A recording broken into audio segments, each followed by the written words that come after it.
Hello, this is Ian Murphy. Today we'll be reading the history of central banking. We have reached chapter 3 on this. So let's continue.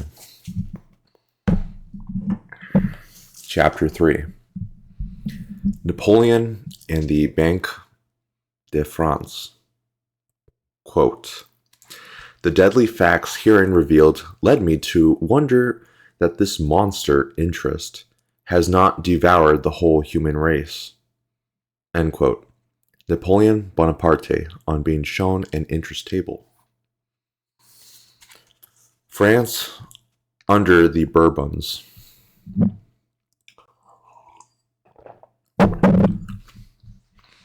When the Bank of England was established in 1694, one of its principal aims was to provide sufficient finance so that England could prosecute its war against France. At that time, France was the premier world power, both in terms of maritime forces and territorial possessions.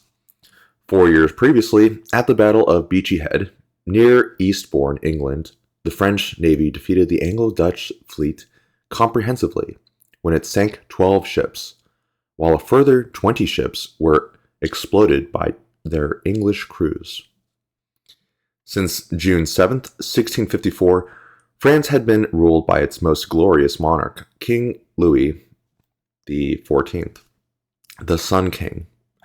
Louis was well versed in the wiles of the bankers when he discovered that his superintendent of finances, Nicolas Fouquet, was a representative of what we term today the money power, and received irrefutable evidence that, quote, he had long been betraying the trust reposed in him by mishandling the state finances by monstrous corruption, end quote. He had him arrested. Fouquet was put on trial and sentenced to complete isolation for the rest of his life in the inaccessible fortress of Pignerol. The War of the Spanish Succession, 1702 through 1714, was the largest military conflict since the Crusades. It was fought after Louis declared his intention to place his grandson Philip, Duke of Anjou, on the Spanish throne. This attempt, if successful, would have created a vast Franco-Spanish empire and posed a direct threat to the Bank of England and its proxy, the government of Great Britain. With the ability to create money out of nothing, the English were able to build a large fleet and buy the loyalty of France's enemies by bankrolling them. Louis held out for 9 years until his heir suddenly started to die in unnatural circumstances.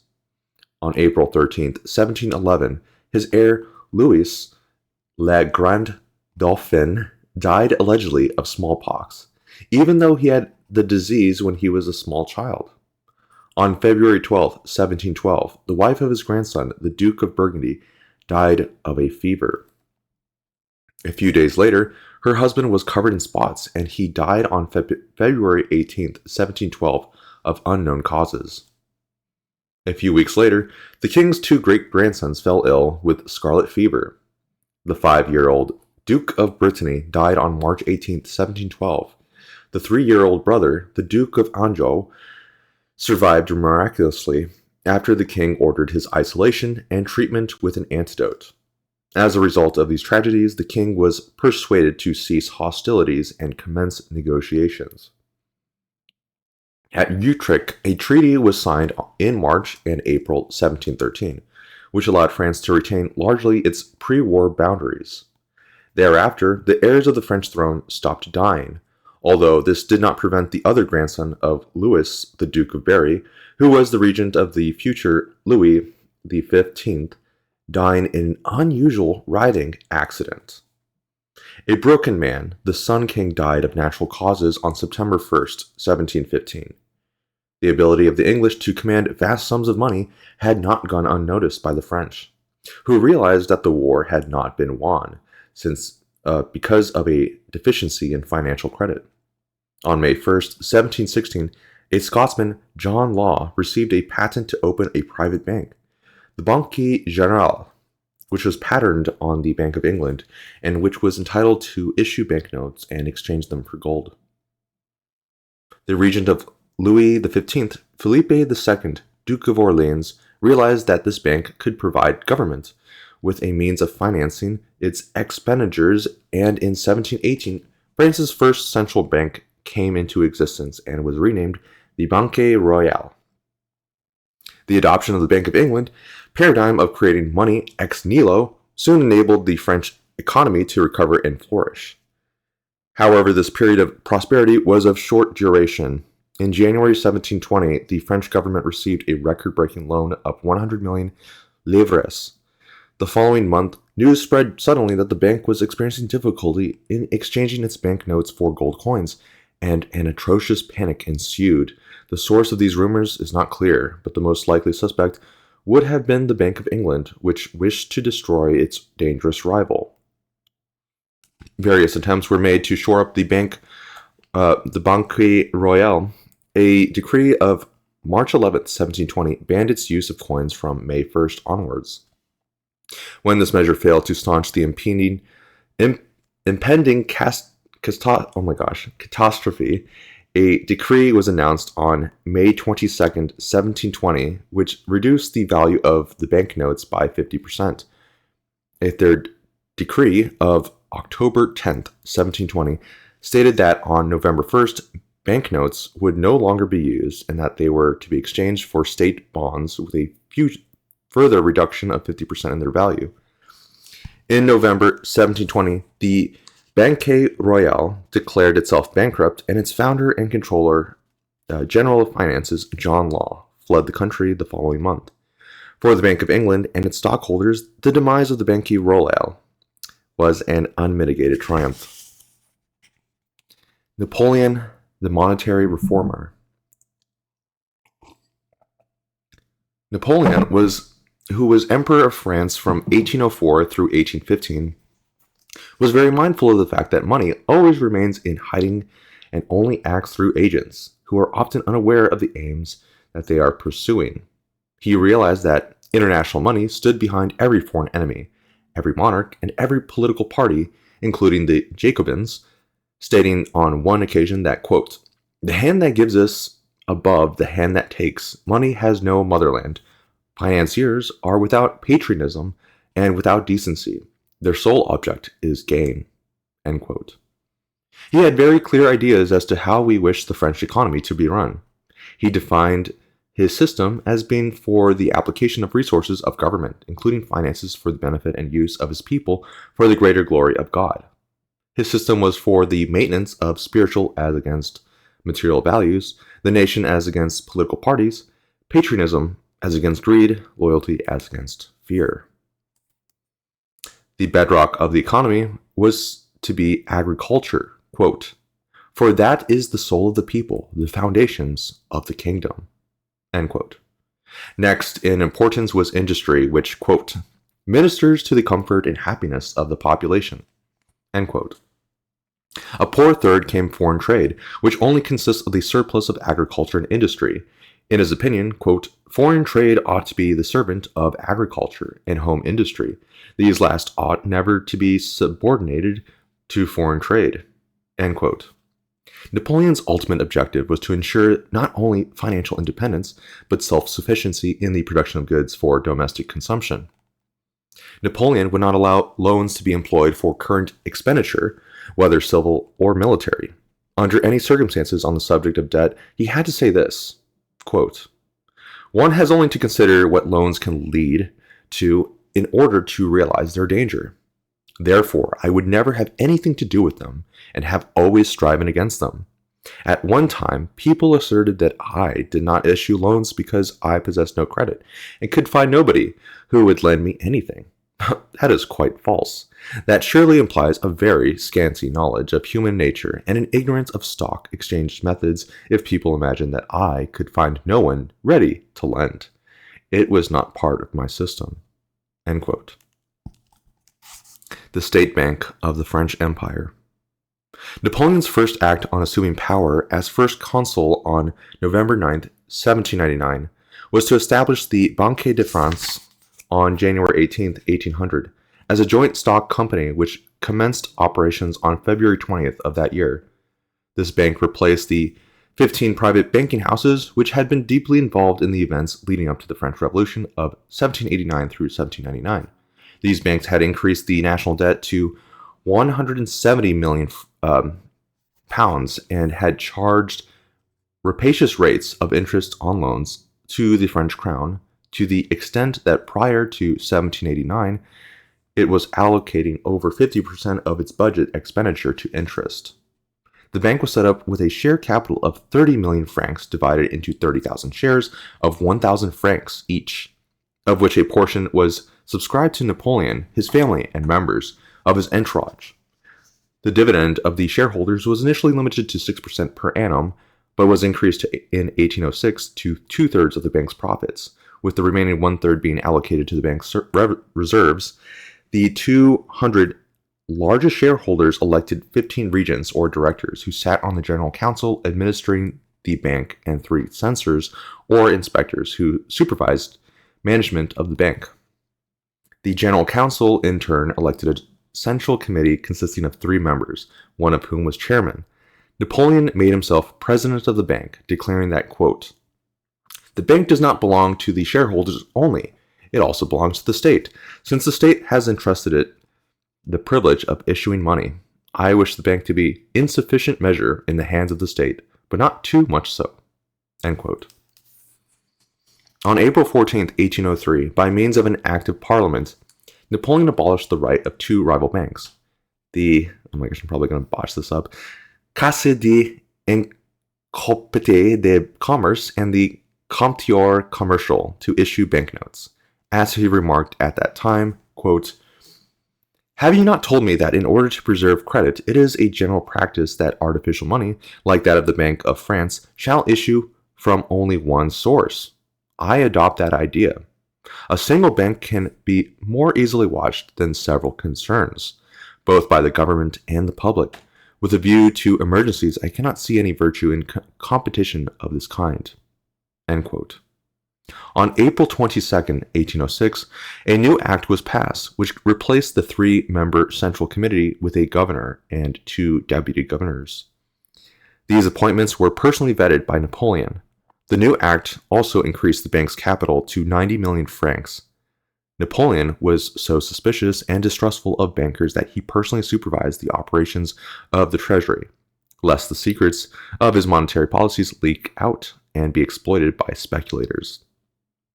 He was thus his own banker, who controlled both the creation and distribution of money and credit, so the chagrin of the international bankers, particularly the Rothschilds, who were virtually excluded from operating in continental markets, Napoleon made the franc the most stable currency in Europe. After France had abandoned the loan markets in the city of London, a fog of depression settled on its fraternity of bankers and usurers. In typical fashion, the English press began to stir up trouble for Napoleon. He was accused of having not observed the conditions of the Treaty of Amiens, which had been signed between England and France on March 25, 1802. Relations broke down when Napoleon refused to sign a trade treaty, which would promote free trade and a modern-day version of globalization, and thereby force him to diminish the autarky and isolationism of his continental policy. England, under the direction of her international bankers, proceeded to bankroll Austria, Prussia, Russia, Spain, and Sweden, and duly declared war on France. The coalition forces exceeded 600,000. Napoleon could not muster even 1/3 of that number, and would, under normal circumstances, have been compelled to secure a banker's loan in order to arm and feed them. On December 20th, 1803, he trumped the warmongers by selling Louisiana to the United States of America for £3 million. A brief period of peace and prosperity ensued. However, in 1806, a new coalition consisting of England, Russia, and Prussia, at the initiative of the last named country, took to the field. Although the coalition forces were defeated at Jena on October 14, 1806, Napoleon was forced to engage in a series of needless and senseless wars for the next 9 years in order to protect France and her new economic dispensation. He promulgated the Continental Blockade, whose objective was to destroy England's export trade, as he realized that England could not finance her imports and fund her allies at the same time.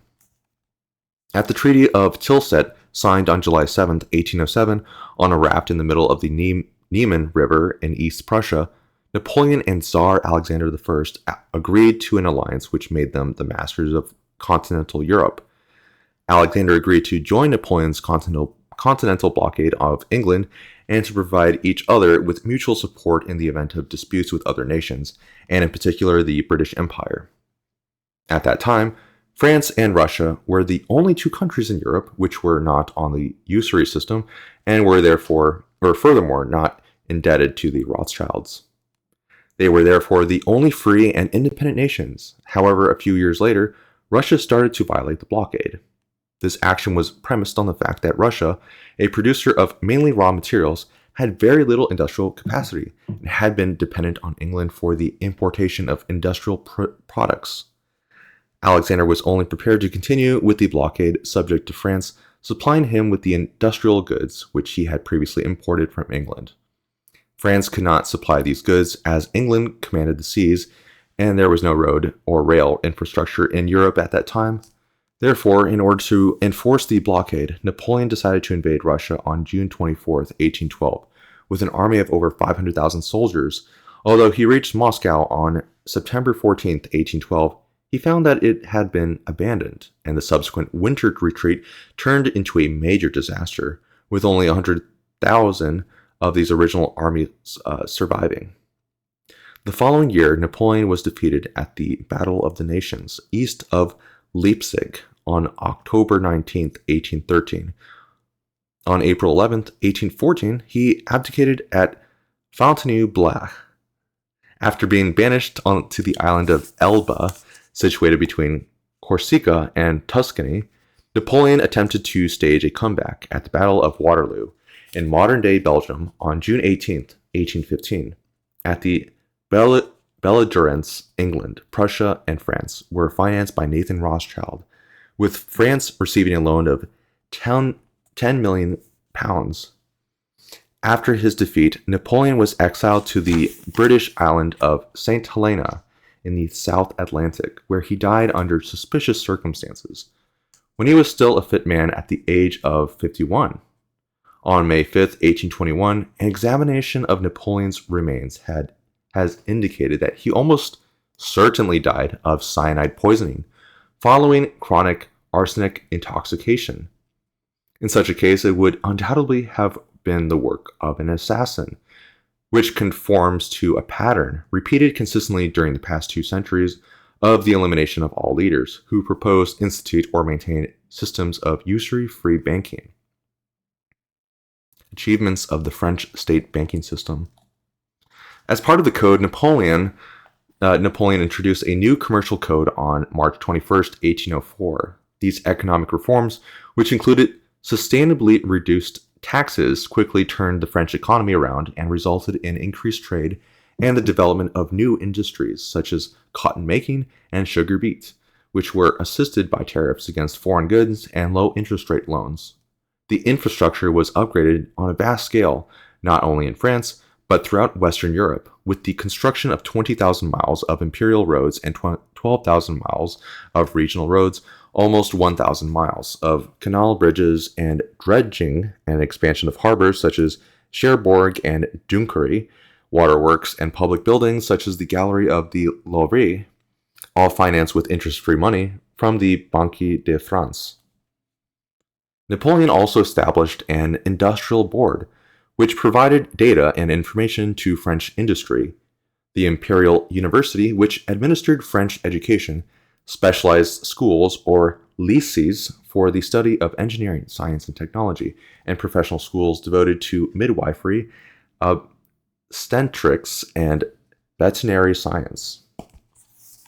Napoleon described these accomplishments to his Irish doctor, Barry O'Meara, on the island of St. Helena, and said that they were the most enduring monument.